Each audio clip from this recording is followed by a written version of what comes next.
How to block iMessage on iPhone. To get started, first of all go ahead and open up the Messages application on your phone. Once you are in the app, open the message thread from the sender you wish to block. At the very top of the screen, tap on the contact's profile picture.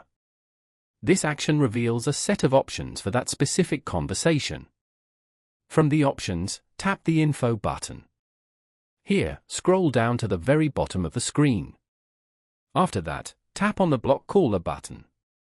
A confirmation pop-up will appear. Tap Block Contact to confirm. This action will block the person from your contact list. You will no longer receive any notifications or messages from the sender until you manually unblock them. Following these steps, you can easily block iMessage on an iPhone. Thank you for watching. Please leave a like if this tutorial helped you, or leave a comment below if you have any questions related to the video.